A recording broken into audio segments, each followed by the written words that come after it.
Assalamualaikum warahmatullahi wabarakatuh. Halo teman-teman, perkenalkan nama saya Nur Azira dengan NIM 21231019. Nah, tujuan dari video pembelajaran ini adalah untuk memenuhi tugas akhir dari mata kuliah Struktur Kereaktifan Senyawa Anorganik dengan dosen pengampu Ibu Monika Primasari MPD. Baiklah, pada video pembelajaran kali ini kita akan membahas yaitu materi tentang asam basa dan garam.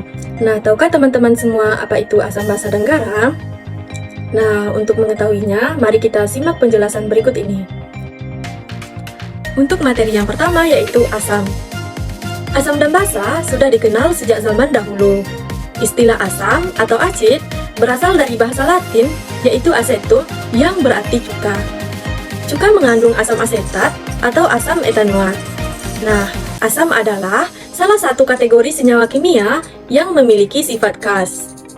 Pemahaman tentang asam sangat penting dalam kimia dan bidang ilmu lainnya seperti biologi, fisika, dan ilmu material. Pada tahun 1884, Svante Arrhenius, yaitu seorang ilmuwan Swedia. Nah, menurutnya, asam adalah zat yang dalam air melepaskan ion H+. Sedangkan basa adalah zat yang dalam air melepaskan ion OH-.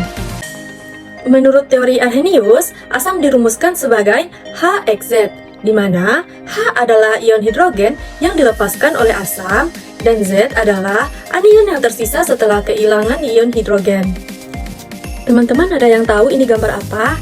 Betul, ini adalah gambar jeruk nipis. Apakah teman-teman pernah mencoba jeruk nipis? Bagaimanakah rasanya? Nah, rasanya adalah asam. Ternyata, memang jeruk nipis yang rasanya asam ini termasuk dalam salah satu asam dalam kehidupan sehari-hari atau asam yang mudah kita jumpai. Baiklah, ini bisa teman-teman lihat bahwasanya ada beberapa contoh asam dalam kehidupan kita. Mungkin teman-teman nanti bisa menemukan lebih banyak lagi contoh asam di sekitar teman-teman. Nah, yang pertama ini adalah aki atau mengandung asam sulfat atau H2SO4. Kemudian, yang berikutnya ada cuka. Nah, cuka ini adalah asam asetat atau CH3COOH. Kemudian ada jeruk nipis. Nah, ternyata jeruk nipis rasanya asam berasal dari asam sitrat atau C6H8O7. Nah, ternyata semut juga ada kandungan asamnya nih, yaitu asam format HCOOH. Dan di dalam tubuh kita, yaitu tepatnya di lambung, ada asam lambung atau asam klorida, yaitu HCl. Materi yang selanjutnya yaitu basa. Basa ialah zat atau senyawa yang bisa bereaksi dengan asam. Pengertian basa adalah zat yang dalam air bisa menghasilkan ion hidroksida atau OH-. Hal ini karena senyawa hidroksida tersebut bisa mengikat satu elektron pada waktu dimasukkan ke dalam air atau H2O.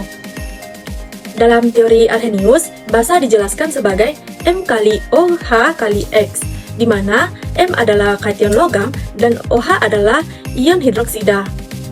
Angka X mengindikasikan jumlah ion hidroksida yang dilepaskan oleh basa. Berikut ini adalah contoh basa dalam kehidupan sehari-hari. Nah, ini adalah yang mudah kita jumpai. Yang pertama adalah aluminium hidroksida atau AlOH 3 kali. Nah, ini kita jumpai di deodoran. Banyak deodoran di merek apapun ya. Selain aluminium hidroksida, nanti teman-teman bisa cek apakah ada basa yang lain mungkin di deodoran teman-teman. Kemudian, berikutnya adalah obat mah. Obat mah ini untuk mengatasi asam lambung yang berlebih. Maka, dibutuhkan penetralannya yaitu basa. Kandungannya adalah magnesium hidroksida atau MgOH 2 kali. Tetapi, selain magnesium hidroksida, di obat lambung biasanya juga dipasangkan dengan basa yang lain yaitu aluminium hidroksida. Selanjutnya yaitu ada kapur sirih.